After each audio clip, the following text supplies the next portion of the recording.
Hello po sa ating lahat. Kumusta? I hope nasa mabuti po kayong kalagayan.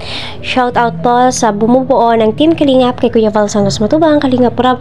Naway nasa mabuti po kayo ng kalagayan, saan man kayong dako ng mundo naroroon. So, ang topic po natin, no, nako, Erica, ayaw na palang magpa-vlog kila Kalingap Rob, no? So, may mga rason si Erica kung ano po yung mga dahilan niya kung bakit ayaw niya pong magpa-vlog.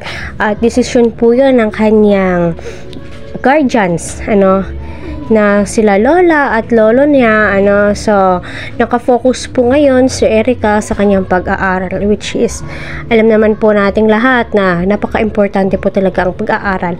Marami din po nagsasabi ng mga Edrica, napakasayang naman, which is nakasanayan na po ng karamihan at alam po natin na napakaganda ng views ng Edrica at marami nga pong nagmamahal, no? Sinabi naman po ni Kalingap Rob doon na hindi naman po lahat ay fans ng Edrica, pero kita din po natin yung pagmamahal at pagsuporta po nila.